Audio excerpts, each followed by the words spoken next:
sebelum masuk sekolah itu hari-hari tertentu itu senam. Terus hormat pada bendera ya. Sebagai bentuk nasionalisme kita, dan itu memang karakter kita orang Indonesia, kita harus menghormat pada bendera. Nah, tetapi pada waktu itu saya lihat di pemberitaan ada beberapa tokoh agama ini yang menyerukan katanya menghormat bendera itu termasuk syirik katanya. Termasuk syirik itu menduakan Tuhan. Kalau syirik itu perilaku menduakan Tuhan. Nah, manusianya namanya al-musyrikun kan begitu. Jadi, sehingga akhirnya kebiasaan menghormat pada bendera merah putih itu dihilangkan pelan-pelan.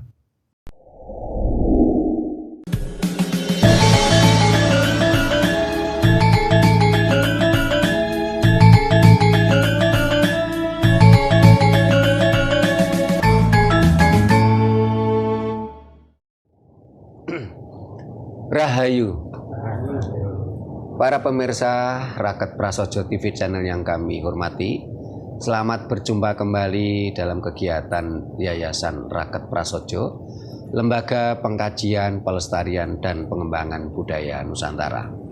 Nah, para pemirsa, malam ini kita diundang oleh Pak Mario, pengelola Pantai Parangdowo, Pantai Selatan Pulau Jawa. Tadi sudah kita awali dengan wilujengan. Wilujengan, Pak Mario mewilujengi Pantai Parangdowo ini supaya terhindar dari segala malapetaka, terhindar dari segala Sukerto dan Sengkolo di Pantai Parangdowo ini. Dan juga tadi kita sematkan. Sebenarnya Pak Mario ini anggota Raket Prasojo itu sudah lama, lebih dari 5 tahun sebenarnya. Bahkan ketika masih dinas, dulu dinas di Badan Narkotika Nasional Kabupaten Malang, terus di Dinas Pengairan, dan pernah dinas di dunia pendidikan. Karena sesuatu hal setelah itu HP-nya error sehingga akhirnya keluar dari grup organisasi Raket Prasojo. Tadi kita kita beri tanda mata dengan pemakaian seragam kaos Raket Prasojo kepada Pak Mario dan istrinya. Nah, kita diundang oleh Pak Mario ke Pantai Parangdowo ini tanggal 2 Mei. Bertepatan dengan Hari Pendidikan Nasional. Karena bagaimana juga Pak Mario adalah dulunya memang orang yang berkecimpung di dunia pendidikan. Bahkan termasuk di BNN pun juga dunia pendidikan beliau. Bagaimana mengedukasi generasi muda kita supaya terhindar dari narkotika. Sehingga kita akan mengangkat tema saat ini, dunia pendidikan kita kehilangan karakter. Dunia pendidikan kita saat ini tidak lagi berkarakter, tidak lagi berjati diri. Nah, sebelum kita mulai nanti bicara tentang tema kita, dunia pendidikan kita kehilangan karakter. Ini akan dibuka dulu dengan tembang seperti biasanya oleh Bu Nani. Silakan Bu Nani.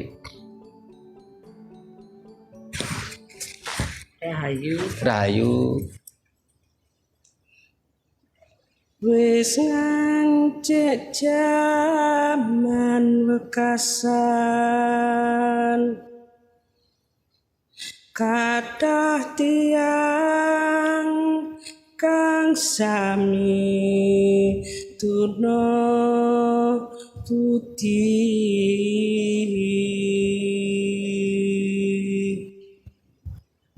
mring pranatan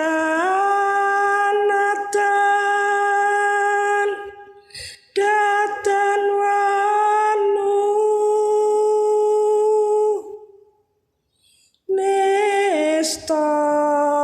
katon mulya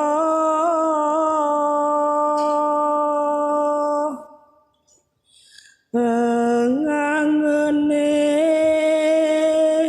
setya rebut benda-bendu tansah ngrancang kadur silan rumaos kalis lahi Rahayu, matur nuwun Bu Nani Mardiati sudah membuka tembang. Ini kami minta kepada Pak Mario untuk memberikan sambutan sebagai tuan rumah di pengelola pantai wisata Parangdowo ini. Silakan, monggo Pak Mario. Rahayu.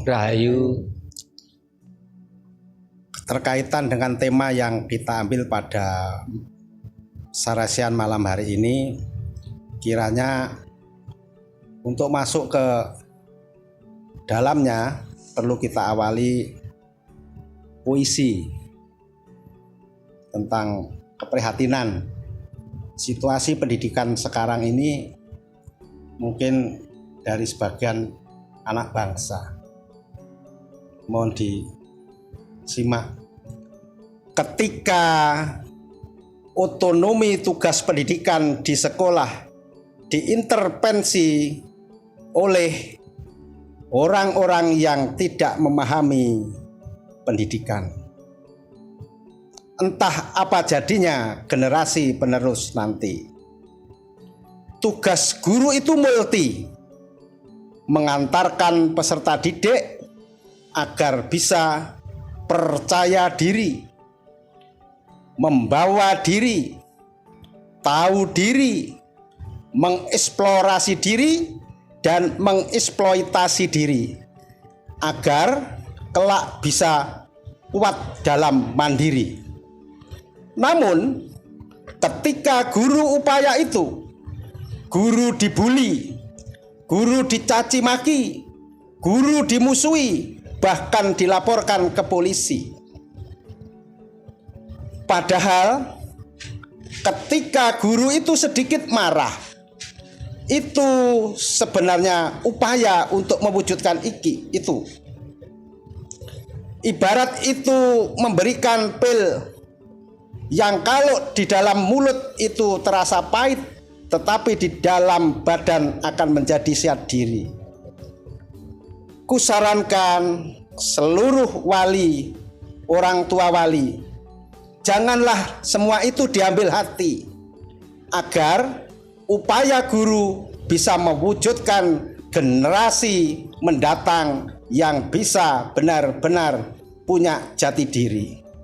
Begitu juga para guru sebagai pendidik, maka dekatkanlah sebagai tugas edukasi yang bisa mengantarkan jiwa asih asuh, sehingga tetap anak didik akan menjadi memandang kita sebagai orang tua yang bisa disegani. Satu-satu aku sayang ibu, dua-dua aku sayang Asa, tiga-tiga sayang bapak semua, satu, dua, tiga sayang semuanya. Tepuk tangan. Itu Bapak Strimo, gambaran dunia pendidikan sekarang ini. Dan ini akhir-akhir ini sangat fenomenal, bahwa kondisi guru ketika mau membentuk diri mahasiswa, kenyataannya sedikit-sedikit guru dilaporkan ke polisi, bahkan diancam penjara. Kami tidak sebutkan satu persatu di daerah mana. Ini jadi satu keprihatinan. Nah, apakah ini tanda-tanda pengajaran atau pendidikan sekarang ini sudah kehilangan rohnya, karakter jati diri bangsa Indonesia, yaitu di mana pada waktu itu Ki Hajar Dewantara dalam mengembangkan pendidikan di Indonesia itu dengan sistem among ing ngarsa sung tulodo ing madya mbangun karsa tut wuri handayani, dan guru itu benar-benar disegani. Tapi sekarang justru guru kalau membentuk karakter anak yang seperti itu, nah ini bukan suatu rahasia umum sudah ini. Nah ini nanti kami mohon diangkat supaya nanti harapannya bisa menyadarkan dari semua khalayak yang mengikuti channel Raket Prasojo TV. Nah itu. Ini sebagai awal kami memberikan gambaran supaya bisa masuk tema itu, kita bahas bersama-sama. Nah, ini sebenarnya pertemuan ini hasil daripada inisiasi ketika Bopo Sutrimo datang ke sini. Ayo kita adakan sarasean supaya ini tidak vakum, tidak pasif. Nah, padahal banyak hal-hal yang perlu diangkat, disikapi dalam rangka upaya menyadarkan bangsa kita ini yang rupanya dengan demokrasi yang bebas ini, kebebasan, sehingga malah kehilangan, meninggalkan ya budaya demokrasi, budaya pendidikan di Indonesia ini yang pada akhirnya malah menyimpang jauh. Kiranya itu, kami terima kasih. Semoga pertemuan walaupun beberapa gelintir orang ini kita akan membawa manfaat dan isinya nanti bisa tersiar ke seluruh Nusantara. Gitu, Bapak. Terima kasih. Terima kasih, Rahayu, Pak Mario. Nah, para pemirsa, ketika apa yang disampaikan Pak Mario tadi, memang ada merupakan salah satu indikator kalau dunia pendidikan kita memang kehilangan karakter. Dalam satu sisi di dunia pendidikan yang berbackground sekolah-sekolah negeri, ini guru diancam. Guru memberikan sedikit peringatan kepada siswanya, itu mulai diancam mau dikeroyok. Bahkan murid itu ada yang berani mengeroyok gurunya. Ada yang diancam oleh wali murid, terus dan juga ada yang sampai dipolisikan oleh wali murid.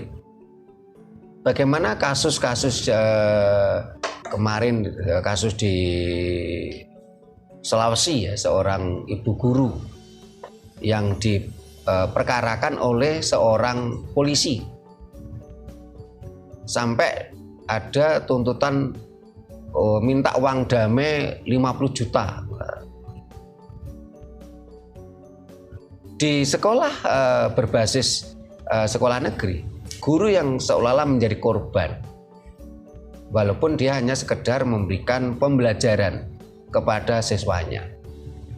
Tapi di sisi lain, sekolah-sekolah yang berbasis agama, ini seolah-olah guru ini dilindungi oleh pemerintah. Di dalam pemberitaan-pemberitaan media, banyak sekali guru-guru yang berbasis sekolah-sekolah agama ini melakukan pelecehan. Kabar terakhir ini seorang pengasuh sekolah agama di Pati ini melakukan pelecehan seksual. Pelecehan seksual itu barangkali ya termasuk perkosaan dan sebagainya, itu pelecehan seksual. Ini 50 siswanya. Bahkan di dalam pemberitaan tadi, sang guru agama tadi, sang pengasuh dari sekolah agama tadi melakukan kegiatan seksual tadi di kamar sebelahnya kamar istrinya. Saya jadi teringat ya cerita TKW kita yang di Arab Saudi. Bagaimana dia diperkosa oleh majikannya. Itu istri majikan itu ikut megangi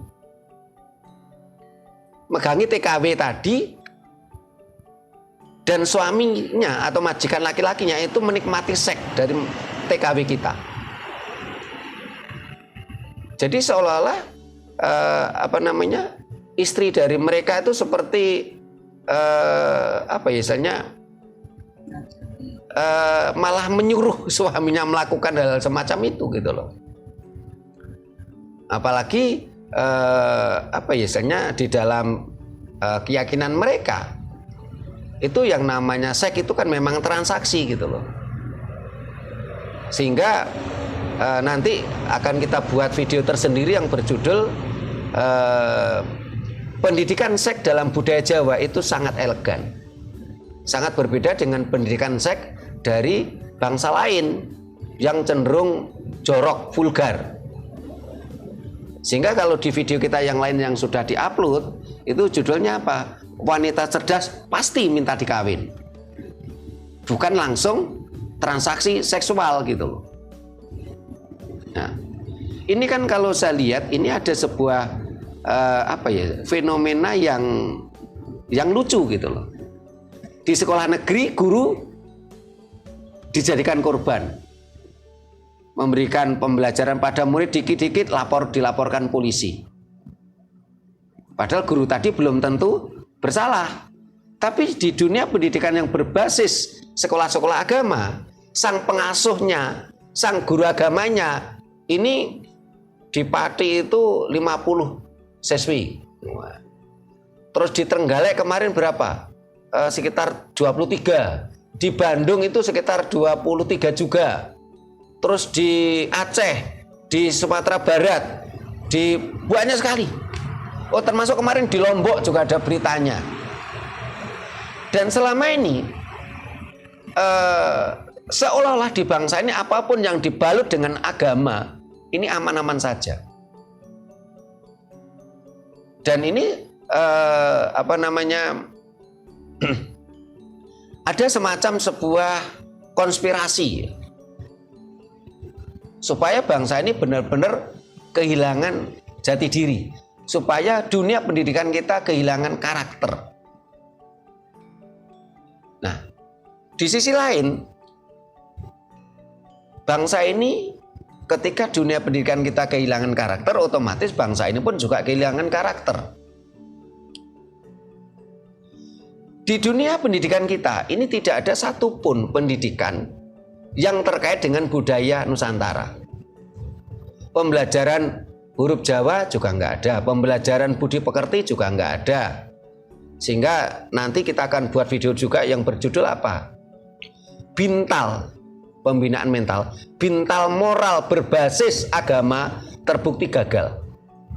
Sudah waktunya beralih ke bintal budi pekerti. Di sisi lain, pada tahun 2017 kalau nggak salah, saya pernah membaca sebuah informasi di surat kabar pada waktu itu. Hampir di seluruh pemerintah tingkat 2 di Indonesia menganggarkan 15-20 miliar untuk pembelajaran huruf Arab. Sementara sangat minim, barangkali bahkan tidak ada dana anggaran untuk pembelajaran huruf Nusantara, entah itu huruf Jawa, huruf Batak, huruf huruf Buton atau huruf Sulawesi. Ya, ini tidak ada. Di sisi lain, dunia pendidikan kita, dunia pendidikan yang seharusnya itu mengeksplor pemikiran, itu dimatikan dengan pendidikan dogma. Sementara pendidikan dogma atau pendidikan agama itu kan dogmatis, tidak boleh berpikir, tidak boleh bertanya detail, tidak boleh kritis. Sehingga tidak menutup kemungkinan kira-kira 50 tahun ke depan, kalau ini tidak secepatnya dibenahi, mau jadi apa bangsa ini? Mudah-mudahan bangsa ini secepatnya sadar. Bangsa ini mau punah. Bangsa ini akan punah karena karakter-karakter Nusantara hilang. Bagaimana kita mau mengaku Indonesia kalau kita tidak percaya diri? di dunia internasional seolah-olah pemimpinan kita kalau tidak bisa bahasa Inggris, ini seolah-olah sesuatu yang rendah. Seolah-olah pemimpin kita baru keren kalau bisa bahasa Inggris. Padahal apa hubungannya dengan bahasa Inggris dengan kepemimpinan? Bahasa adalah merupakan sarana berkomunikasi. Ini hanya bagian kecil dari sebuah karakter kepemimpinan. Bahkan kita masih ingat betul ya, terlepas dari plus minus Presiden Soeharto. Presiden Soeharto dulu itu ketika bicara bahasa, beliaunya sangat percaya diri. Pidato di luar negeri, pidato di PBB, itu dengan bahasa Indonesia. Sehingga pada waktu itu, negara-negara lain, ini akan mengkondisikan penerjemah. Kalau saat ini tidak lagi butuh penerjemah karena sudah ada alat langsung yang bisa di-setel. Jadi orang bicara bahasa Indonesia kita dengar, maunya dia orang Inggris ya langsung terdengar di telinganya bahasa Inggris. Dia orang Belanda gitu ya, dengan alat tadi orang bicara bahasa Indonesia diterdengar di telinganya bahasa Indonesia, bahasa Belanda. Nah, ini apa yang disampaikan Pak Mario tadi memang benar-benar sebuah fenomena yang sangat memprihatinkan tapi juga membingungkan gitu. Nah ini supaya lebih gayeng, para pemirsa silakan kondotakon di kolom komentar yang ikut di Pantai Parangdowo ini bisa kondotakon tentang tema kita. Dunia pendidikan kita kehilangan karakter. Kebetulan di sini ada dua orang yang berlatar belakang dunia pendidikan, Pak Mario dan Bu Nani. Nah, ini mau kondotakon dulu Bu Nani, monggo silakan. Rahayu. Apa yang dikatakan Pak Mario juga Bu Sudrimo itu memang benar adanya. Saya sendiri pernah mengalami sebagai seorang pendidik, kira-kira sekitar tahun 90-an saya masih seorang guru. Itu saya guru yang paling sering dilabrak sama wali murid. Karena anaknya itu tidak disiplin. Jadi orang tua itu seolah-olah kalau guru menegur itu guru itu salah. Jadi misalnya saya memberikan PR, selaku seorang guru memberikan tugas itu kan harus bertanggung jawab untuk mengoreksi. Nah setelah dikoreksi itu kadang anak-anak itu nggak mengerjakan. Nah itu kan akhirnya ada teguran. Itu pun kalau nggak berkenan besoknya mesti saya itu dilabrak pun itu kadang karena sekolahan saya waktu itu dekat sawah ya juga namanya dari di sawah terus ke sekolahan itu kan, nah itu saya menjadi ketakutan itu pernah sampai saya sama teman saya itu dilindungi, Bu nang kantor ojo mlebu nang kelas iki masalah ono wong goleki ngoten. Itu saya pernah mengalami. Dan di sisi lain sekarang itu mencari lembaga pendidikan yang berciri khas negeri itu sudah sangat kesulitan. Karena di tiap-tiap lembaga negeri itu kita sudah jarang mendapatkan siswa yang dengan ciri khas identitas Jawa. Contohnya anak-anak ya mulai kelas 1 sampai kelas itu sudah berkerudung.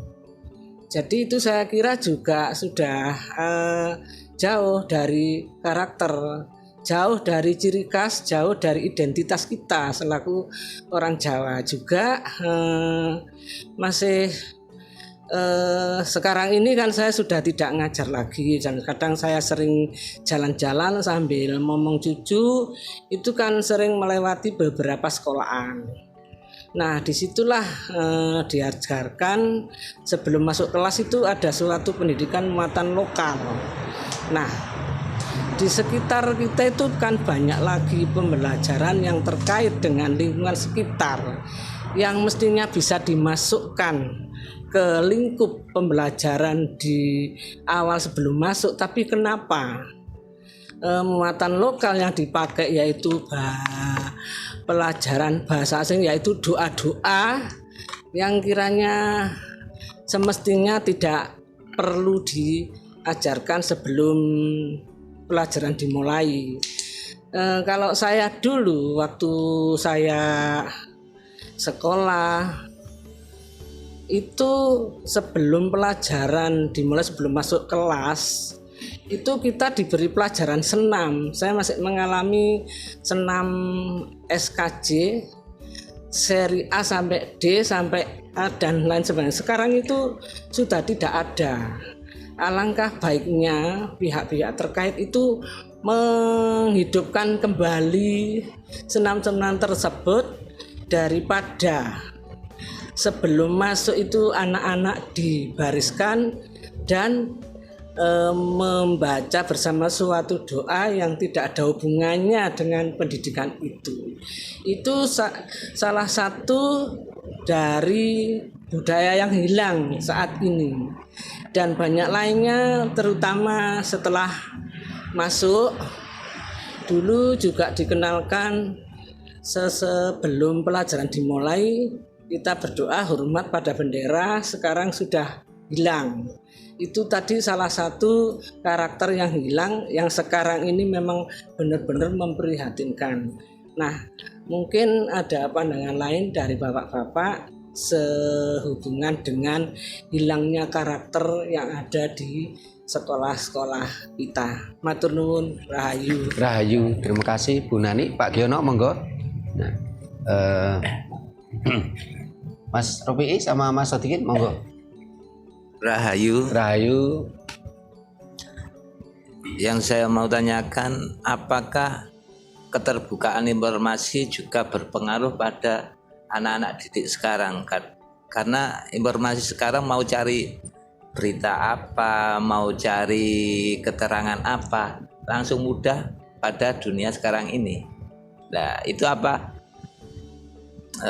berpengaruh pada mental dan karakter anak didik, juga bagaimana orang tua dan wali murid dan guru menyikapi hal-hal itu. Itu aja, terima kasih. Terima kasih. Mas Sodikin mau kan? Nggih, mboten. Nggih. Terima kasih Mas Sodikin, Bu Nani. Apa yang disampaikan Bu Nani tadi, ya saya jadi teringat masa kecil saya dulu ya. Jadi sebelum masuk sekolah itu hari-hari tertentu itu senam. Terus hormat pada bendera ya. Sebagai bentuk nasionalisme kita, dan itu memang karakter kita orang Indonesia, kita harus menghormat pada bendera. Nah, tetapi pada waktu itu saya lihat di pemberitaan ada beberapa tokoh agama ini yang menyerukan katanya menghormat bendera itu termasuk syirik katanya. Termasuk syirik itu menduakan Tuhan. Kalau syirik itu perilaku menduakan Tuhan. Nah, manusianya namanya al-musyrikun, kan begitu. Jadi, sehingga akhirnya kebiasaan menghormat pada bendera merah putih itu dihilangkan pelan-pelan. Padahal karena tokoh-tokoh agama tadi, bahkan terus tokoh-tokoh di Kementerian Pendidikan kita ini saya lihat memang sudah kehilangan karakter, sehingga dia tidak paham betul, sehingga hormat pada bendera merah putih ini dianggapnya sesuatu yang bertentangan dengan agama mereka gitu loh, karena mereka tidak paham. Tetapi oke lah, anggap saja itu bertentangan dengan agama mereka. Terus apa hubungannya agama mereka dengan Indonesia? Tanpa agama mereka, Indonesia tetap ada. Tapi tanpa bangsa Indonesia, agama tadi malah nggak bisa hidup di sini. Kenapa kok bangsa ini tunduk pada agama tadi? Ini seandainya hormat bendera tadi bertentangan dengan agama mereka gitu loh. Padahal saya yakin juga belum tentu bertentangan dengan agama mereka. Karena karakter Indonesia, karakter ajaran Nusantara, khususnya ajaran Jawa, merah putih itu adalah simbol Tuhan, malahan simbol penciptaan. Semua makhluk hidup ya, ini berasal dari merah putih. Orang Jawa mengatakan apa? Tadi di kitab Wilujeng kan ada itu, tes abang saka biang, tes putih saka bopo. Dan itu adalah Ibu Pertiwi Bopo Angkoso dalam istilah lain. Dalam istilah lain adalah Linggayoni, itu kan simbol penciptaan. Sehingga ketika kita menghormat bendera merah putih, itu adalah merupakan, ini loh simbol Tuhan, merah putih tadi, simbol penciptaan. Coba kita semua renungkan, termasuk tokoh agama yang memusuhi budaya Indonesia, budaya Nusantara, Anda renungkan. Anda ada di dunia itu karena siapa? Mamanya, oh enggak, saya ada di dunia karena Tuhan. Benarkah karena apa? Karena Tuhan. Kalau memang Tuhan itu ada dan mampu, kenapa tidak menciptakan tanpa ovum dan sperma? Tuhan itu cuma imajinasi manusia gitu loh. Kita semua ini tercipta ya di dunia ini karena tes abang saka biang, tes putih saka bopo. Kita semua ada di dunia karena sperma dan ovum. Sperma warnanya putih, ovum warnanya merah. Itu tes abang saka biang, tes putih saka bopo. Tetapi karena pemahaman-pemahaman yang dangkal tadi, akhirnya karakter-karakter dunia pendidikan kita hilang, salah satunya itu. Nah, ketika bicara banyak tadi penutup kepala, saya yang paling prihatin tuh di sini. Dunia pendidikan seharusnya mengajarkan sesuatu yang pakai nalar tinggi, pakai penelusuran. Benarkah pakaian tadi merupakan simbol agama? Apakah atribut pakaian tadi itu beragama? Yang pertama, pertanyaan saya, apakah pakaian kerudung tadi itu simbol agama? Yang kedua, pertanyaan saya, apakah atribut pakaian tadi, kerudung tadi, ini beragama? Kalau dikatakan simbol agama, di Timur Tengah ini hampir semua wanita ya di Timur Tengah semuanya pakai kerudung loh ya, pakai jilbab. Bahkan yang di Indonesia saja kita lihat itu suster-suster Katolik itu pakai jilbab juga pakai kerudung. Karena memang di Timur Tengah itu yang namanya jilbab itu budaya. Apapun agamanya, entah itu Islam, Kristen, Katolik, orang Yahudi, semuanya pakai jilbab gitu loh. Sehingga kalau orang awam tidak paham, saya maklum, ini orang-orang pendidikan loh, dunia pendidikan loh, seharusnya mereka yang memberikan contoh gitu loh. Seharusnya ada penelusuran, benarkah jilbab tadi atribut agama? Itu pertanyaan saya yang pertama. Yang kedua, benarkah jilbab itu beragama gitu loh? Seharusnya tentunya yang beragama kan manusianya, bukan atributnya, bukan pakaiannya.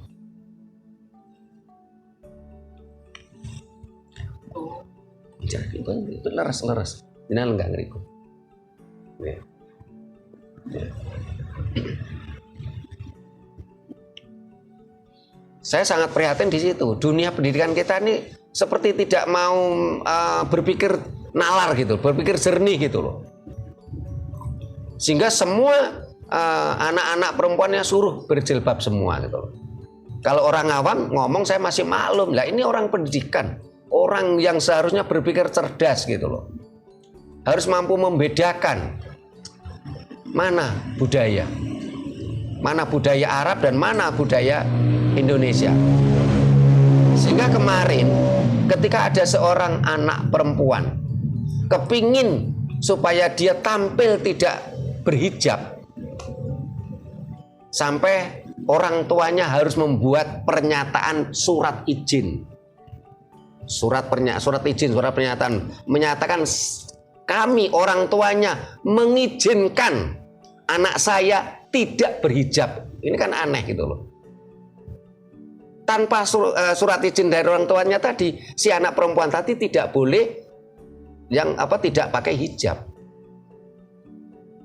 Ini saya benar-benar prihatin, ini dunia pendidikan kok meneram gitu loh. Apakah mereka nggak pernah belajar? Apakah mereka tidak pernah melakukan kajian-kajian penelusuran? Sehingga ketika kita bicara budaya, kita bicara secara dunia internasional, orang yang berjilbab itu belum tentu muslim. Sama seperti ini. Saat ini kan seperti identik, kalau yang namanya berkebaya Bali itu pasti orang Hindu gitu. Padahal di Bali sendiri, seorang perempuan yang memakai kebaya Bali ini juga belum tentu Hindu. Saya punya teman, alamatnya itu di Tabanan, ya. Beliaunya ini Katolik. Nah, ketika dia sembahyang dia pakai kebaya Bali. Oh, itu budaya kok. Kalau berpikirnya, mohon maaf, berpikir IQ jongkok, ini orang masyarakat awam, saya kadang-kadang masih maklum. Lah ini orang dunia pendidikan loh. Selain ini memang itu bukan karakter Indonesia. Di sisi lain, ini dunia pendidikan loh. Kenapa kok tidak lebih cerdas daripada masyarakat awam? Terus pendidikan karakter-karakter Indonesia lainnya hilang. Kalau tadi saya katakan tahun 2017 saya pernah baca sebuah informasi di seluruh Indonesia pemerintah tingkat 2 kabupaten dan kota, kalau nggak salah ada sekitar 633 pemerintah tingkat 2. Ini menganggarkan 15 sampai 20 miliar per tahun untuk pembelajaran huruf Arab. Ini yang pemerintah tingkat 2, belum pemerintah tingkat 1. Saat ini provinsi ada berapa Pak Mario? 38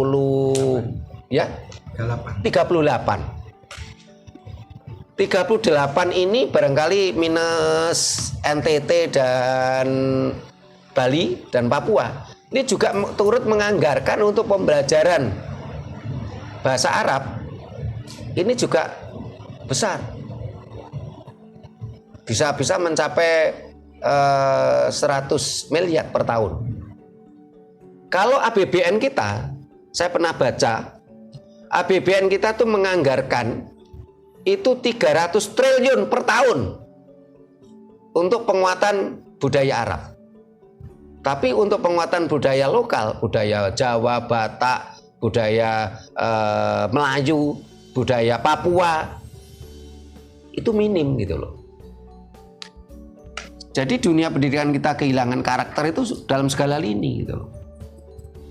Nah, kalau di sisi lain tadi pertanyaannya Mas Ropi'i, dengan berkembangnya sains dan teknologi, terutama berkembangnya dunia gadget, HP, informasi yang begitu terbuka, apakah berpengaruh? Ya, berpengaruh. Kecuali anak-anak didik yang sudah terkunci oleh dogma. Jangankan anak-anak didik, anak siswa SD, SMP, ya. Bahkan dosen sekelas doktor, sekelas profesor, kalau otaknya sudah terkunci dogma, itu goblok dadak katanya Pak Giono, itu istilah Pak Giono ya. Goblok dadak kok. Ya. Apalagi cuman siswa SD, SMP gitu. Karena memang dogma itu melemahkan nalar. Bahkan saya pernah ngobrol dengan mereka yang katanya orang berpendidikan. Saya menyampaikan dengan penalaran ya. Karena saya mengatakan apa? Tidak ada satupun manusia lahir dibekali kitab suci. Tetapi setiap manusia lahir pasti dibekali nalar. Karena itu kita ketika diskusi apapun harus berdasarkan standarnya adalah logika. Standarnya adalah hukum alam. Bukan dogma. Nah, apa kata mereka ketika kita diskusi soal sesuatu kehidupan kita ya terkait dengan agama? Dia mengatakan apa? Enggak seperti itu memahami agama. Nah, sehingga yang ditanyakan Mas Ropi tadi sebenarnya berpengaruh, tetapi tidak akan begitu berpengaruh besar kepada mereka yang sudah mabuk dogma. Jangankan anak SMA sekelas profesor aja goblok dadak kena dogma gitu loh. Karena memang dogma itu melemahkan nalar. Tetapi ya kita juga harus mengakui dengan berkembangnya sains dan teknologi ini kesadaran itu juga muncul, Mas Ropi. Di Timur Tengah, bahkan di Arab Saudi saat ini tercatat itu jutaan orang ateis. Beritanya banyak sekali. Di Timur Tengah itu jutaan orang ateis, menjadi ateis. Di Indonesia ini sebenarnya juga banyak, tapi terselubung. Karena di Indonesia ini mereka masih takut-takut gitu, apalagi di Indonesia itu ada undang-undang karet tentang penistaan agama, sehingga mereka yang ateis itu terselubung. Tapi sebenarnya memang di Indonesia ini kan negara Pancasila. Memang seharusnya ateis itu tidak berkembang di Indonesia gitu loh. Karena di Indonesia ini orang tidak beragama itu nggak apa-apa. Tapi yang penting bertuhan. Bahkan Rocky Gerung lebih ekstrim lagi. Menurut Pancasila sila kedua, orang Indonesia ini tidak bertuhan pun nggak apa-apa. Yang penting berkemanusiaan. Tapi kalau menurut pemahaman saya, Pancasila itu kan satu kesatuan dari 5 sila. Tidak bisa kita pisahkan satu-satu. Sehingga saya lebih sepakat dengan kata-kata apa? Kalau kamu ingin belajar agama, lebih baik kamu belajar tentang ketuhanan. Tapi sebelum kamu belajar ketuhanan, lebih baik kamu belajar kemanusiaan. Karena kalau kita bicara agama itu sumber konflik. Nah, kita kembali ke bahasan kita tadi. Dunia pendidikan kita kehilangan karakter. Karakter yang bagaimana? Karakter tentang jati diri bangsa. Iki loh wong Jawa. Sehingga kemarin admin kita Mas Puji itu nge-share video bagus ya. Video dari Pak Bambang Pacul. Saya dilahirkan menjadi anak Jawa itu kehendak Tuhan. Saya nggak bisa menolak. Sehingga saya wajib belajar culture atau budaya Jawa. Walaupun ketika saya share di Facebook saya ada yang mengkanter. Kenapa kok karakternya Pak Bambang Pacul dan pemimpin kita itu kok banyak yang tidak Jawa gitu loh. Ini apa yang ditulis di komentar tadi ya ini padahal suara hati si penulis tadi. Tapi tentunya menjadi renungan kita bersama. Kita dilahirkan menjadi anak Jawa adalah kehendak Tuhan. Sehingga kita wajib belajar budaya Jawa. Ini harus kita renungkan bersama. Dan kalau kita renungkan itu tentunya ya kita harus terus belajar karakter Jawa. Apalagi ketika kita pelajari ajaran-ajaran Jawa, karakter-karakter Jawa, jati diri Jawa. Itu punya kelebihan banyak sekali dan sangat universal. Nah, ini kembali ke tema kita. Dunia pendidikan kita kehilangan karakter. Mas Ropi, bagaimana dengan pengaruh informasi global dengan dengan dunia informasi? Sebenarnya dengan berkembangnya sains dan teknologi itu kesempatan budaya Jawa itu berkembang karena ada kesamaannya. Sains dan teknologi akan bicara logika. Jawa syaratnya harus tinuming nalar, sama toh, logika. Sains dan teknologi akan bicara apa? Realita. Ilmiah akademis bisa dibuktikan secara empiris. Jawa bicaranya apa? Kasunyatan. Cuman perbedaannya antara ajaran Jawa dan sains dan teknologi ini adalah yang ketiga. Jawa selalu mengajarkan kepada kita untuk harmonisasi semesta, harmonisasi mikrokosmos, makrokosmos. Sementara kalau sains dan teknologi seringkali lebih banyak harus mengeksploitasi alam tanpa peduli akan dampak negatifnya. Sehingga dengan berkembangnya sains dan teknologi ini adalah kesempatan ajaran Jawa itu bangkit.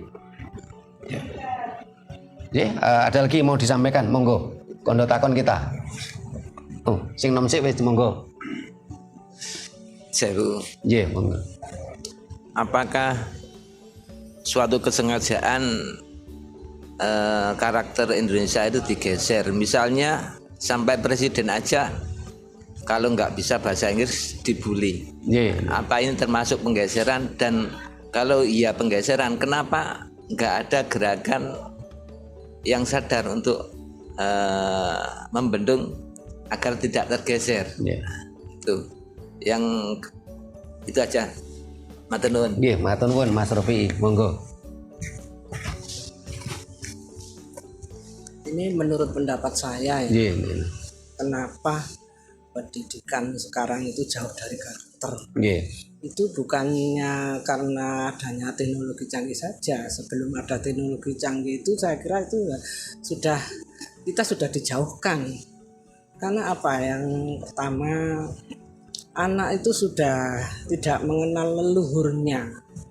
Salah satu contoh misalnya apabila di dunia pendidikan dikenalkan misalnya sejarah gitu ya. Sejarah yang seperti saya waktu sekolah dulu itu sejarah berdiri sendiri dari sebelum Masehi sampai Orde Baru itu sejarah. Jadi kita itu tahu siapa diri kita yang sebenarnya.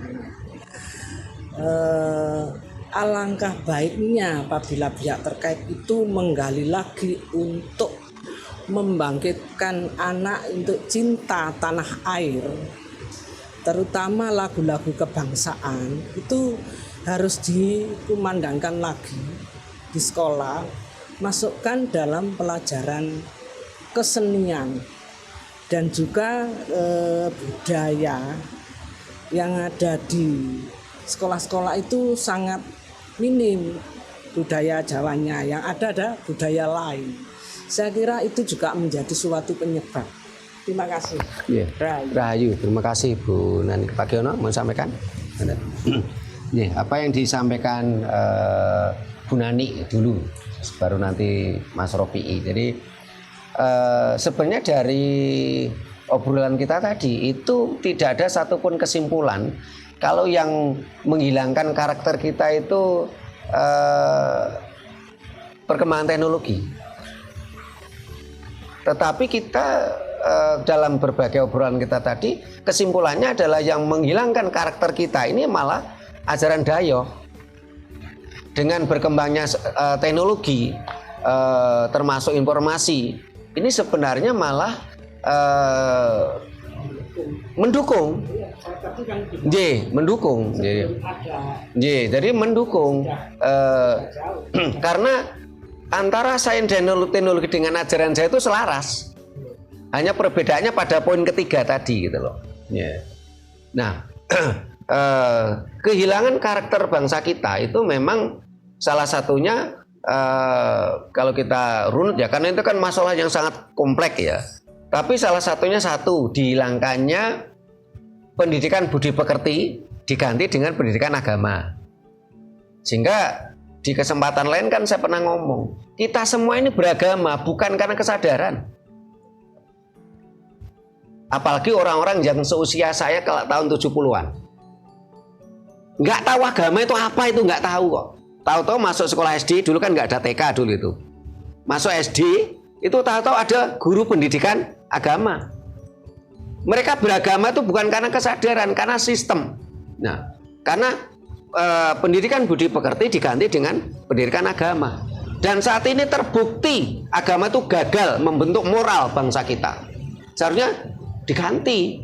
Di sisi lain, dunia pendidikan seharusnya mengeksplorasi nalar, tapi karena agama malah menjadi nalar itu mati karena dogma. Yang kedua, setelah pendidikan budi pekerti diganti dengan pendidikan agama, dihilangkannya pendidikan sejarah. Dihilangkannya pendidikan PMP, pendidikan moral Pancasila, dihilangkan. Sejarah ini ketika dihilangkan menjadi apa?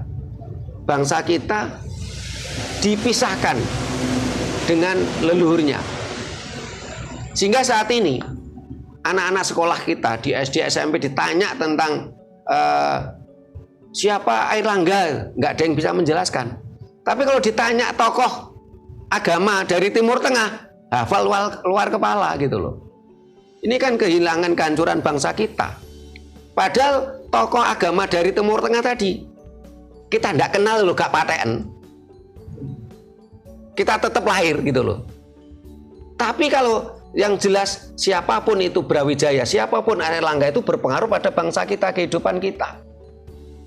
Walaupun itu sudah ribuan tahun silam. Tapi kalau leluhurnya orang Timur Tengah, gak kenal, gak paten. Kita tetap lahir di dunia ini gitu loh. Kalau umpamanya ada, saya pernah ngobrol dengan tokoh agama, dia mengatakan, loh karena kita harus bersyukur, berterima kasih, karena beliaulah kita ini dikenalkan dengan sinar terang katanya. Kita diselamatkan. Pertanyaan saya sederhana, kalau seandainya ajaran Timur Tengah tadi tidak Anda kenal, Anda tidak menganut agama tadi, apakah Anda akan memperkosa ibu kandung Anda? Dia terdiam. Dia jawab apa? Tidak. Kalau seandainya agama tadi tidak Anda kenal, apakah Anda akan merampok? Dia jawab tidak. Berarti apa? Anda baik dan tidak bukan agama, tetapi hati nurani Anda. Kecuali saya tanya, kalau seandainya Anda tidak kenal agama tadi terus Anda memperkosa ibu kandung Anda. Oh iya saya memperkosa, oh binatang ya. Kan cuma binatang yang bisa memperkosa ibu kandungnya sendiri, terutama ayam. Kalau anjing aja enggak. Saya pernah melakukan semacam hipotesa dengan teman-teman yang punya anjing itu. Anjing ini ya, padahal sudah dipisahkan lama. Ini dipisahkan mulai kecil. Setelah mulai birahi dikumpulkan. Ini saudara kandung, tidak mau loh. Anjing tadi tidak mau melakukan hubungan seks dengan saudara kandung, tidak mau melakukan hubungan seks dengan anaknya, tidak mau melakukan hubungan seks dengan ibu kandungnya. Loh kalau ada manusia memperkosa ibu kandungnya, saudara kandung, kan lebih binatang malahan. Oh kambing, ayam Pak, kambing juga iya. Sehingga kalau pertanyaan saya, kalau seandainya Anda tidak kenal agama yang kata Anda membawa sinar terang tadi, apakah Anda mau memperkosa ibu kandung Anda? Dia jawab tidak. Tapi kalau dia jawab iya, saya katakan, oh Anda berarti lebih dari binatang. Setelah itu sejarah dihilangkan. Setelah itu dihilangkan lagi PMP, pendidikan moral Pancasila. Katanya, oh dengan kenal agama cukup, tidak harus moral Pancasila katanya. Kenyataannya agama itu bukan standar moral. Agama itu ada yang mengatakan agama itu cuma rukun kalau seiman saja. Tapi kenyataan di lapangan seiman beda guru bisa bermusuhan. Sehingga kalau ada tokoh agama mengatakan agama saya itu agama rahmat untuk sekalian alam katanya. Oh saya pikir apa? Kegedean ngomong wong iku aku. Jangankan rahmat sekalian alam, rahmat seiman aja nggak bisa kok. Dalam sejarah mereka saling bunuh, walaupun seiman kok. Dihilangkannya pendidikan moral Pancasila. Terus juga dihilangkan itu, saya jadi ingat masa kecil saya dulu kan selain senam, saya juga ikut senam edukasi masa kecil saya. Saya itu hormat bendera merah putih dan juga dulu sebelum pendidikan dimulai ini menyanyikan lagu kebangsaan. Nah sekarang enggak. Sebelum pendidikan dimulai selalu berdoa, hafalan. Doanya doa bahasa Arab lah pisan, gak ngerti arti ini. Mau ujian berdoa bersama dengan bahasa Arab. Lah, walaupun berdoa dengan bahasa Arab nganti teler ya, tapi kalau nggak belajar ya ujian juga mungkin lulus gitu loh. Nah ini kalau pertanyaannya Mas Ropi tadi, kenapa sih sekarang ini ketika ada pemimpin kita yang tidak bisa berbahasa Inggris kok dibully, diserang? Kalau menurut saya yang menyerang itu adalah lawan politiknya karena kebencian. Setelah itu diikuti oleh masyarakat yang tadi sudah kena dogma tadi, nalarnya lemah gitu loh. Karena kebetulan calon pemimpin yang mereka angkat itu dianggapnya pintar bahasa Inggris gitu loh. Nah, sehingga ketika ada pemimpin kita yang bahasa Inggrisnya belepotan, mereka serang. Sehingga saya cukup sepakat dengan kata-katanya KDM. Waktu KDM ditanya soal bahasa Inggris, KDM menjawabnya dengan begitu istilahnya bagus jawabannya. Orang Cina tidak bisa bahasa Inggris, mereka bangga kok. Bahkan seluruh dunia yang ingin belajar teknologi Cina, dia harus belajar bahasa Cina gitu. Seharusnya kita tidak perlu kok belajar bahasa Inggris, tapi kuatkan jati diri kita. Ya minimal seperti Pak Harto dulu lah. Gak bisa bahasa Inggris kok Pak Harto dulu. Pidato di PBB bahasa Indonesia. Bertemu dengan tamu negara lain bahasa Indonesia. Tetapi karena mereka butuh Indonesia. Indonesia itu kaya raya dengan hasil bumi yang melimpah ruah. Mereka kan akhirnya apa? Belajar bahasa Indonesia. Sehingga pada masa Presiden Soeharto, bahasa Indonesia itu kalau nggak salah mencapai tingkatan nomor berapa ya? Nomor belasan lah, saya lupa. Tapi saat ini bahasa Indonesia menduduki peringkat nomor 60 dunia. Masih kalah dengan bahasa Jawa. Bahasa Jawa dalam catatan UNESCO nomor 11 dunia. Karena dengan bahasa Indonesia kita pergi ke Suriname nggak bisa. Bahasa Jawa bisa di Suriname. Jadi pemakai penutur bahasa Indonesia itu nomor 60 dunia. Sementara kalau penutur bahasa Jawa itu nomor 11 dunia. Sehingga di sisi lain ya, saya melihat ini bukan berarti saya ini pro Pak Jokowi dan Mas Gibran ya. Kalau saya lihat Pak Jokowi ini memang diserang banyak orang, katanya bahasa Inggrisnya kan tidak begitu lancar dibandingkan dengan Anies Baswedan. Tetapi kan bisa bahasa Inggris. Kalau Mas Gibran malah sekolahnya di Singapura sama Australia. Tetapi walaupun mereka itu bisa bahasa Inggris, karakter Jawa mereka masih kuat loh. Karakter Jawa dari Mas Gibran dan Pak Jokowi masih kuat.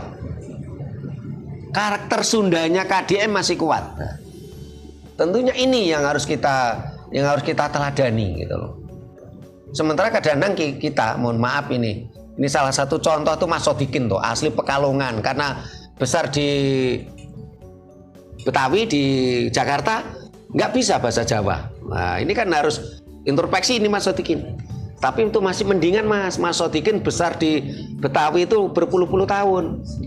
Banyak sekali di antara kita orang Jawa Timur ini ke Jakarta itu hanya hitungan bulan. Pulang sudah lulu gue. Katanya udah sok Betawi gitu loh. Mas Sodikin kan masih mendingan di Jakarta lama, sekian puluh tahun. Kalau nggak bisa bahasa Jawa masih kita maklum lah. Banyak di antara kita orang Jawa Tengah, Jawa Timur kerja ke Jakarta hanya beberapa bulan, pulang sudah lulu gue. Kehilangan karakternya gitu loh. Ini ada lagi mau disampaikan Kondo Takon? Pak Mario, ada yang sampaikan? Nah, sebagai pencetus ide soalnya Pak Mario ini. Monggo. Kembali pada tema pendidikan kita Kehilangan karakter. Nggih, monggo. Yang dimaksud karakter mana? Otomatis tadi dikatakan karakter jati diri bangsa Indonesia. Setiap negara itu mesti secara fanatiknya ingin jati diri bangsanya itu benar-benar diperkuat. Jepang itu ya kulturnya dijaga-jaga betul. Lalu tugas pendidikan di dalam menjaga karakter bangsa sebagai jati diri bangsa Indonesia itu apa? Satu, membentuk jiwa patriotisme suatu bangsa. Jiwa patriotisme suatu bangsa itu apa?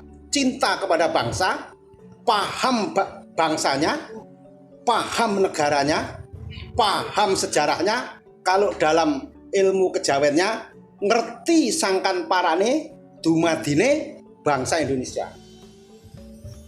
Nah, untuk apa? Supaya satu, ketika ada upaya-upaya menghilangkan jati diri bangsa itu dimanapun kita sudah kuat. Nah, jati diri bangsa itu diwujudkan dalam bentuk apa? Satu, dilihat daripada bahasa. Maka dikatakan bangsa Arab karena bahasanya bahasa Arab. Maka dikatakan bangsa Inggris karena bahasanya bahasa Inggris. Begitu juga bangsa Indonesia karena bahasanya bahasa Indonesia. Walaupun bahasa Indonesia itu kasanahnya diperkaya oleh bahasa-bahasa daerah. Dalam rangka untuk membuat alat pemersatu bahasa, bahasa Indonesia itu sebagai bahasa nasional juga sebagai pemersatu bangsa. Bayangkan Bapak Ibu kalau tidak ada bahasa nasional, kita berkomunikasi dengan saudara kita etan kono Bali aja udah bingung. Kita berkomunikasi berelasi dengan saudara kita Sasak kono bingung dan seterusnya. Kita bersyukur pendahulu kita itu mulai adakan kongres bahasa sampai akhirnya ada sumpah pemuda, satu bangsa, satu bahasa, satu tanah air Indonesia. Dan sekarang ini kok enaknya Bayo kalau tidak assalamualaikum sembarang tidak karena kurang abdol. Lah saya salut dengan KDM itu. Sekarang membudayakan sampurasun, Rampes. ya. Lek wong kita Jawa, genarnya Kulon nuwun. Monggo. itu harus dibudayakan itu loh, jadi diri bangsa. Nah, kedua, akan hilang jati diri bangsanya itu hilang, dikaburkan dan diputar balikkan sejarahnya. Maka pater kita apa? Pendahulu kita, pater kita apa? Funding father. Ya, kayak lambe sampai nih Mas. Jas merah. Ya. Jangan sekali-kali melupakan sejarah. Maksudnya apa? Kalau wong ki lali sejarah asal usule awake dhewe, sejarah dadine desane sapa? Sinten ingkang cikal bakal yoso wonten Kertoyoso gitu nggih. Nah, asal usule kabupatene, kan nek kabupaten Malang kok nggak ngerti karo Gajah Yana, nggak ngerti karo apa itu Sengguro dan sebagainya.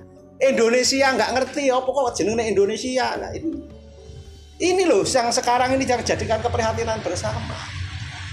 Lalu alat perekat bangsa, mulai sejak dulu kala para pendahulu kita sudah gawe alat perekat. Bhinneka Tunggal Ika diangkat ya dalam kitab Sota Soma. Lalu gawe alat perekat, semua sudah dirangkum di dalam Pancasila sebagai Pandawa Jitu. Ingat ini. Nah, ini semua sudah dirasakan hilang di permukaan kita bermasyarakat, berbangsa dan bernegara. Betul? Dirasakan betul? Nggih. Nah, lalu tugas yang kedua sebagai pendidikan ini harus menanamkan budi pekerti bangsa Indonesia. Budi pekerti bangsa Indonesia apa? Beda dengan yang sangat beda. Dulu kecilan kita ini pendidikan yang namanya tahu diri. Nah, aplikasinya tahu diri itu apa? Lek aplikasi apa? Trap-trapane ya. Nggih.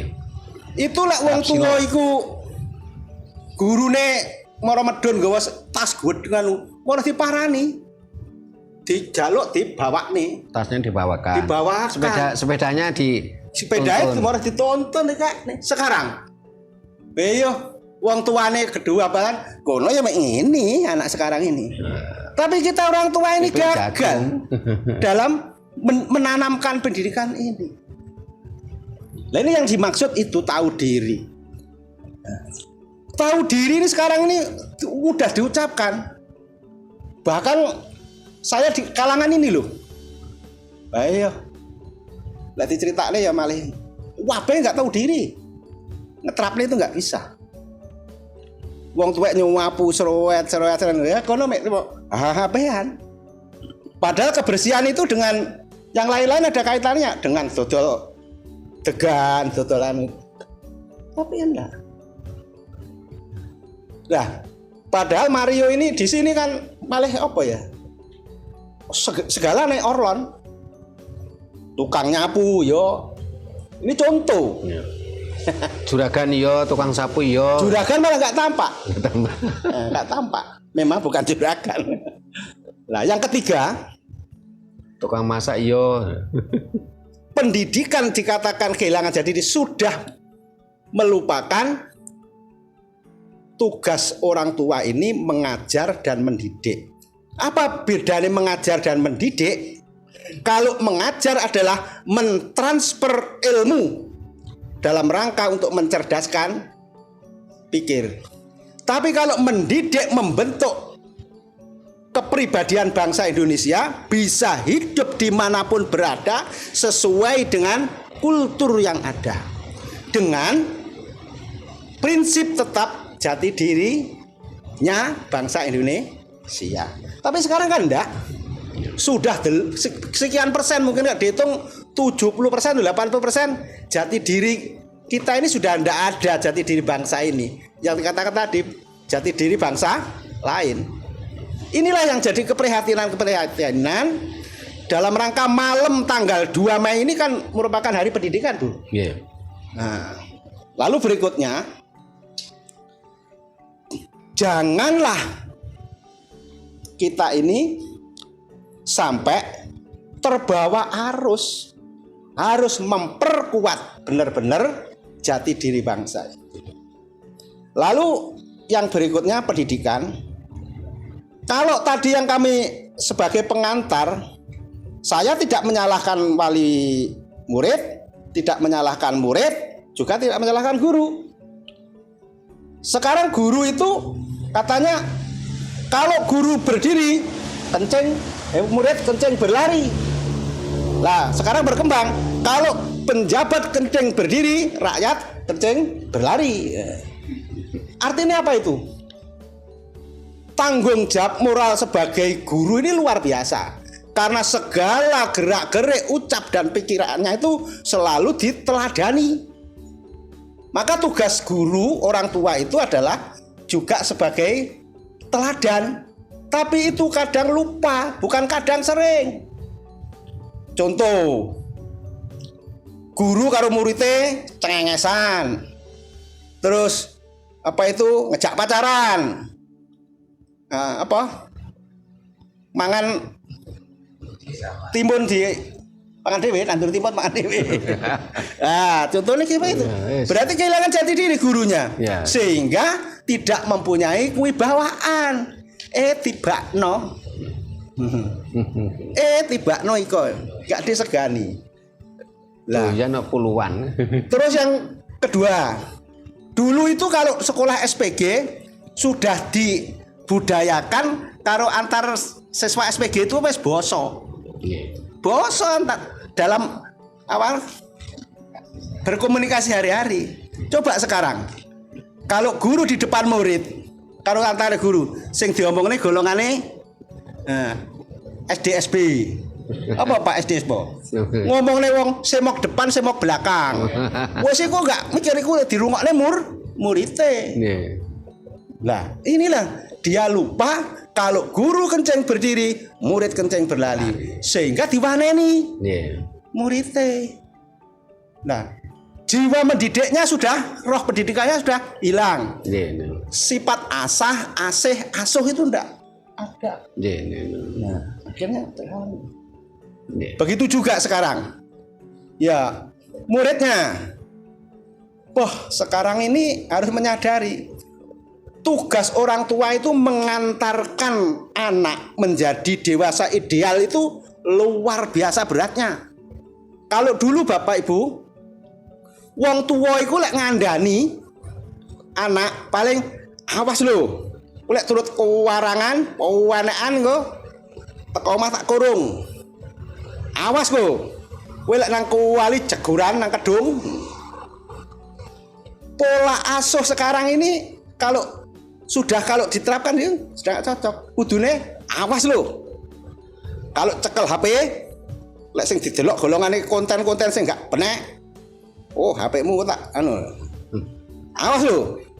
Lek nanggen apa?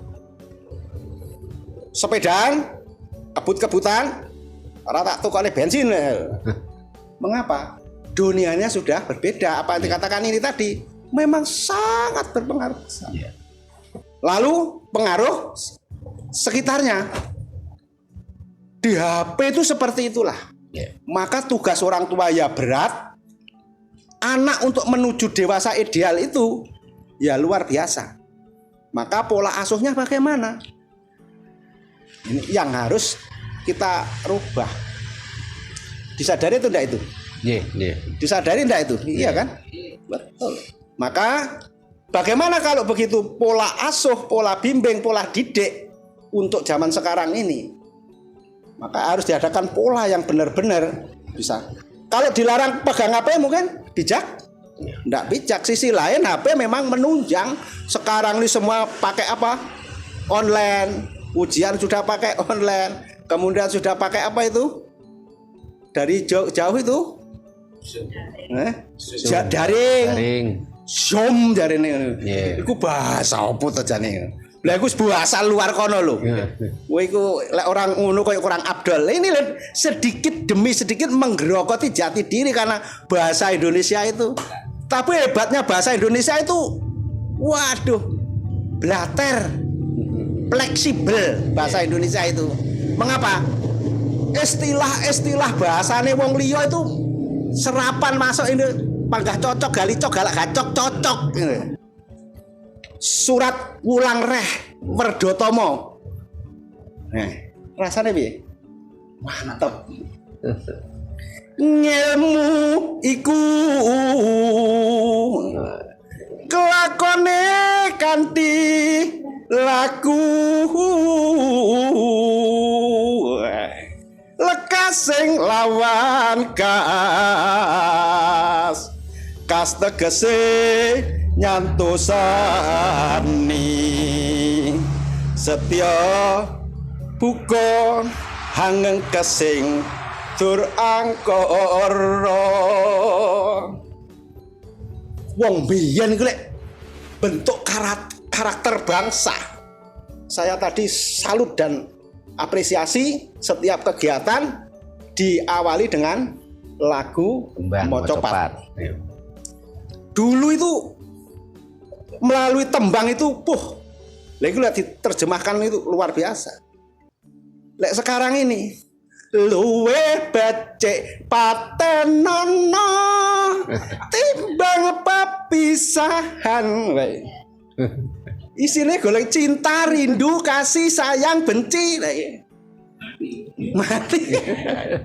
Inilah yang merusak yang namanya pendidikan. Akhirnya ya kita kehilangan karakter pendidikan itu sendiri rohnya. Di samping yang apa yang sampaikan Bobo Sutrimo tadi. Nah, di samping mengajar, menyampaikan ilmu, mendidik, membentuk kepribadian, sopan santun, ngerti hormat nang wong tua. Wah, saiki wis ya salah wong tua sih, duwe anak ratu dimiki dhewe di nang sapi, sifatnya ya sapi. Apa ya itu ya berpengaruh? Nggih. Mungkin juga karena gen darah. Ya, gen darah. Nah, itu. Lalu tadi meneladani, mungkin jadi orang tua, aja saenake guyonan nek ana bocah cilik. Ya wis. Iku rusak luar biasa. Lalu membiasakan. Mulai duwe anak, "Ger, iki disapu." Bocah karena sayang dinuk-nung. Bocah saiki nang iwak pitik seneng, tapi nggak pernah dikenalkan prosesnya. Jadine daging pitik iki ya apa? Kudu ya kena telek, kudu nggak jijik. Apa ngeruki telek ya makani pitik ya gelem prosesnya. Sekarang nggak pernah karena cinta apa sayang karo anak dieman-eman. Lah ruwe mek ngene tok. Lalu setiap hari itu kan orang dicari kan beras. Tapi sampai anak sampean sekarang ini pernah nyemplung nang dudutan Sawah. wah ora ono. Lah ini loh, pada waktu makan dengan ikan laut, pernahkah diajak ayo kita bayangkan dulu, ini siapa yang nangkap ikan ini, pelaut, bayangnya segoro iki koyo ngono kae. Lah kita bersyukur tanpa melaut kita bisa makan ikan. Lah inilah bentuk-bentuk membentuk pribadi, karakter satu bangsa. Maka peran sebagai orang tua, sebagai guru ini memang. Nah, itulah Bapak Sudrimo yang tema ini kalau dikupas tidak ada habisnya. Lalu yang tugas daripada berikutnya adalah juga di sekolahan guru itu juga jadi hakim. Ketika bertengkar karo temannya setiap hari ini harus ditanyakan siapa tadi tukaran, siapa sing jek satru. Ini saya punya pasien ini anak Pak Ngadiono itu kejiwaan karena sejak kecil itu dibully temannya sampai di kelas 3 SMP itu akhirnya keluar. Sekarang kalau ada begini aja. Nah, mengapa kurang kepeduliannya guru ini? Sudah sekarang buka LKS nomor ini kerjakan, nggak boleh rame. Gurunya begini. Midil jagung. Nah itu loh. Midil HP. Lah, sehingga guru di dalam melaksanakan tugas itu sebenarnya sering melakukan malpraktek. Yang melakukan malpraktek itu tidak hanya dokter dan perawat loh, guru juga loh. Malpraktek. Ciri khas guru kalau dalam mengajar itu melakukan malpraktek jika peserta didiknya itu mengalami penyakit 10D. 10D itu apa? 1. Datang. 2. Duduk. 3. Diam. 4. Dengarkan. Kalau sudah begitu, delongap, delongop. Kan ini dipasifkan. Ya. Kan gitu. Lalu kalau sudah itu nggak kuat, gurunya ngecace dewe. Akhirnya muridnya delosor. Tidur. Wes gurunya cewek-cewek ngelilir dengenge. Terus berikutnya ngisor menteng-menteng, drop out. Bu, pipis. Kan gitu. Mlebu mlake. Ndrongop ae. Karena di doktrin itu di enek larangan. Datang, duduk, diam, dengar. Pengwene kayak gitu tak? Iya. Nah, inilah salah satu contoh guru melakukan malpraktek dan sebagainya. Berat tuh, sudah. Maka semoga ini hal-hal yang sepele ini sebenarnya sangat kalau dibiarkan jadi hal yang masalah yang parah.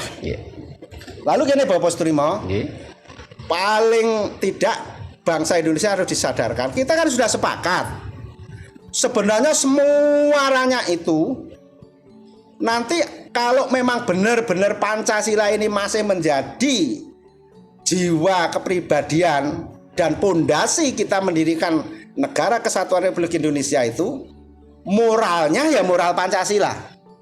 Nah, paling tidak ini harus dikembalikan pelajaran moral Pancasila itu. Saya dulu jadi guru itu mengajar PMP itu males, terus terang. Karena apa? Materinya di dalamnya itu PPKN, tapi sing ngomongnya ketakwaan, disiplin, iya Bu ya. Lah ini loh, lah ini nilai-nilai Pancasilanya sing langsung mana ndak? Iya, PMP dengan PPKN kan beda. Tapi isinya kan pendidikan, kewarganegaraan dan Pancasila. Dulu kan PMP, pendidikan moral Pancasila. Intinya sebenarnya pamit namanya saja. Iya. Apalagi sekarang kurikulum apa? Belajar merdeka apa merdeka belajar. Nah, kalau nggak dikendalikan tenan ya enaknya karena PD. Begitu Bapak terima kasih, mohon maaf. Terima kasih Pak. Ini saya kondo. Terima kasih Pak Mario. Ini memang ciri khas Rakat Prasojo ini kondo takon. Jadi Pak Mario tadi kondo. Nah, para pemirsa, ketika kita bicara dengan tema dunia pendidikan kita kehilangan karakter, barangkali yang belum paham sebenarnya apa sih karakter kita, apa sih karakter jati diri bangsa Indonesia. Karakter jati diri kita sebenarnya sudah kita pernah bahas beberapa di video kita yang lain. Yang pertama itu adalah Bhinneka Tunggal Ika. Ini karakter kita, jati diri kita. Yang kedua adalah Sumpah Pemuda. Itu jati diri bangsa Indonesia, itu Sumpah Pemuda. Kita ini sudah sepakat bersumpah berbahasa satu, bahasa Indonesia. Tapi kenapa sekarang pemimpin kita bisa bahasa Indonesia, nggak bisa bahasa Inggris, nggak bisa bahasa Arab, dibully, dimusuhi. Di sekolahan-sekolahan pembelajaran bahasa Arab begitu masif dengan dana besar. Berarti kita akan mengkhianati Sumpah Pemuda berbahasa satu, bahasa Indonesia. Yang di sisi lain kalau kita bicara, kita pelajari sejarah. Ketika kita bicara Sumpah Pemuda itu bukan berarti dulu ada Jong Celebes kirim utusan, Jong Borneo kirim utusan, Jong Maluku kirim utusan, tidak seperti itu. Sumpah Pemuda pada waktu itu berkumpulnya para pelajar Stovia di Jakarta, di Batavia waktu itu belum Jakarta. Mereka melakukan Sumpah Pemuda. Mereka masih anak-anak. Kalau sekarang itu setara dengan sekolah SMP dan SMA. Berarti apa? Saat ini bangsa ini, dunia pendidikan kita mengalami kemunduran. Pada tahun 1928 pelajar sekelas SMP dan SMA itu sudah mampu menoreh sejarah Sumpah Pemuda. Nah sekarang ini anak-anak SMP SMA bisanya apa? Karena diajari hafalan itu, nggak bisa apa-apa. Yang kedua, kita sudah bersumpah. Tadi berbahasa satu, bahasa Indonesia. Yang kedua, bersumpah berbangsa satu, bangsa Indonesia. Kita sepakat melebur sehingga Jawa tidak lagi memakai kata bangsa, tapi suku bangsa Jawa. Ya. Dalam sejarah kita, sejarah leluhur kita dulu. Leluhur kita dulu itu ternyata ada dua bahasa. Bahasa internasional kita waktu itu adalah bahasa Sanskerta. Sehingga kalau kita bisa bahasa Sanskerta, kita waktu itu sepertiga dunia. Kita mampu berkomunikasi. Tetapi kalau bahasa internal kita itu bahasa Jawa kuno, bahasa Jawa kuno itu sebenarnya ada 3 tahapan ya. Bahasa Jawa kuno, bahasa Jawa tengahan. Bahasa Jawa Tengah itu bukan provinsi Jawa Tengah sekarang enggak. Terus bahasa Jawa Anyar. Sekarang ini termasuk bahasa Jawa Anyar.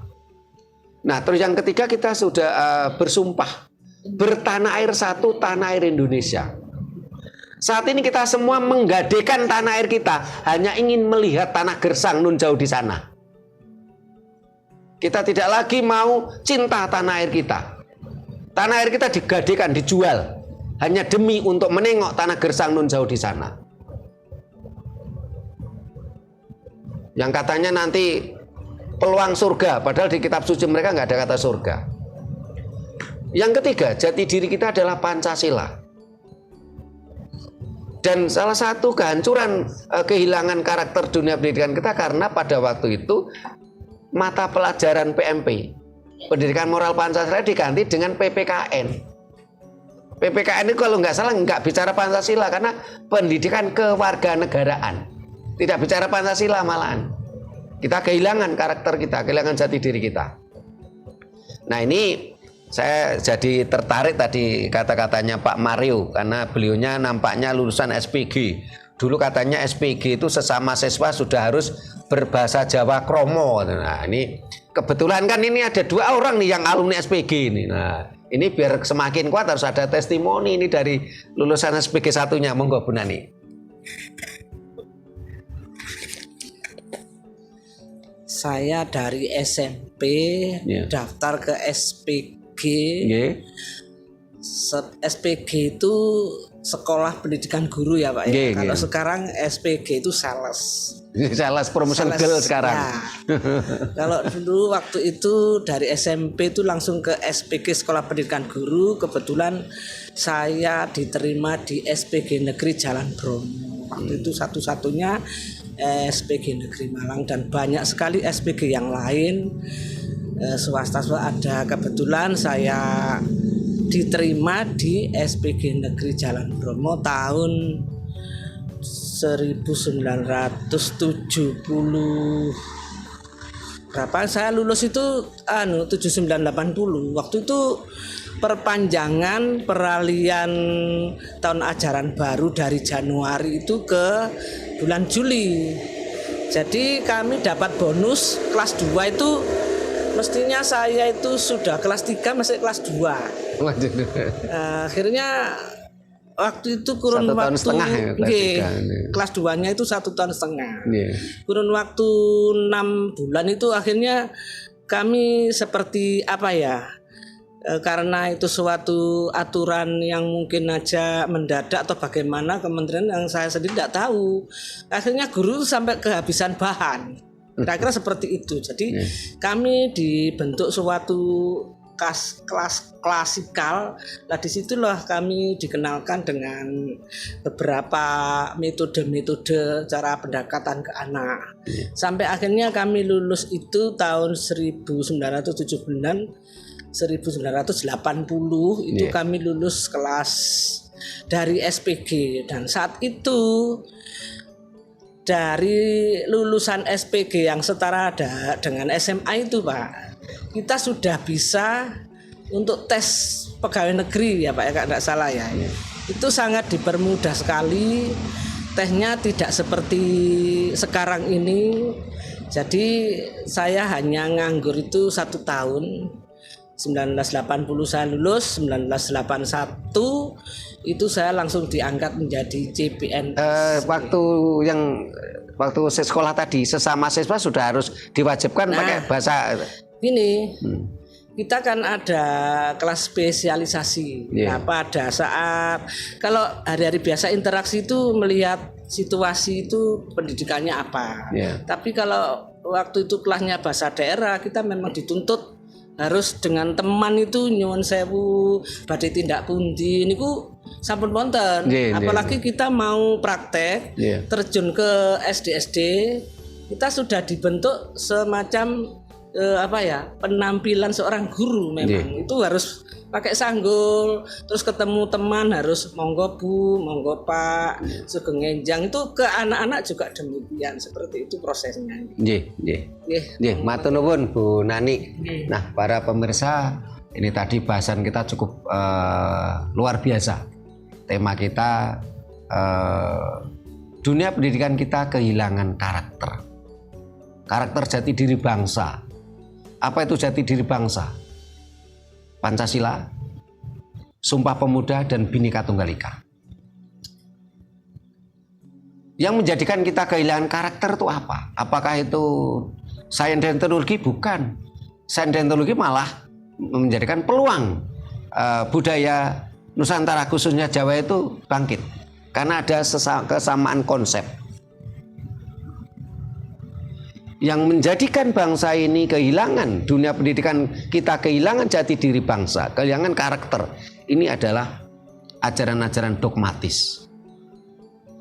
Dan bahkan saat ini ada indikasi bangsa Indonesia mau punah, bangsa Jawa mau punah, karena pembelajaran bahasa Jawa tidak ada, pembelajaran huruf Jawa tidak ada, tergantikan pembelajaran huruf Arab, bahasa Arab. Kita nanti mau ngaku Jawa nggak bisa, kita nggak bisa bahasa Jawa. Jadi orang mau mengaku Jawa itu nggak bisa, karena dia sudah nggak mampu bahasa Jawa. Tapi kalau dia mau mengaku bangsa Arab, ya nggak bisa, dia irungnya pesek, kulitnya berbeda. Ya. Kalau dia mengatakan apa sih hebatnya kita orang Jawa, padahal kalau kata-katanya Pak Bambang Pacul tadi, ya, kita dijadikan anak orang Jawa, itu kehendak Tuhan loh. Sehingga kita wajib mempelajari budaya Jawa.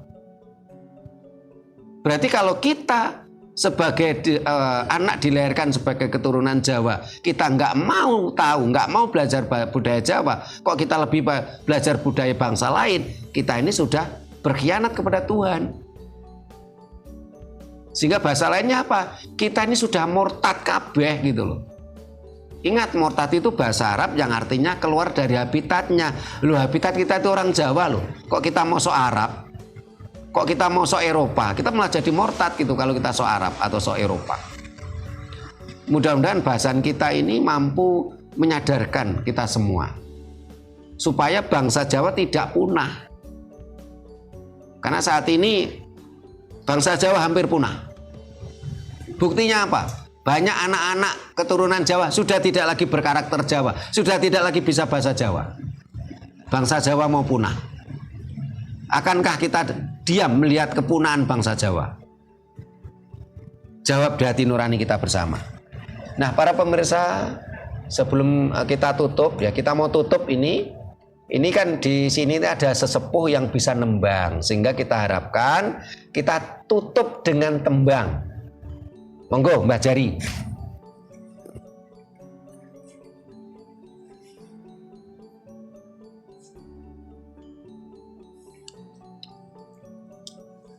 Sabda catur duku cuma puspa lulut.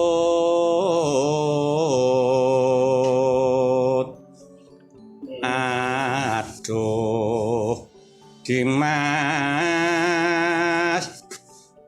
tulus 11 mring tasih kelembak gong Pandayata mraping ranu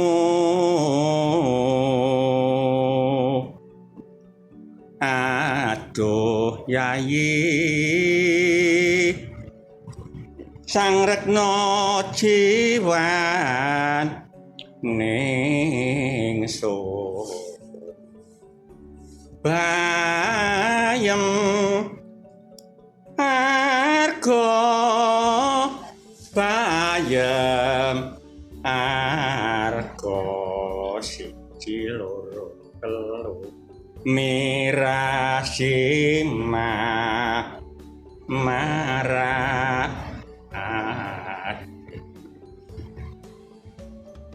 Dosi Raden Sang Retna Jiwaning sun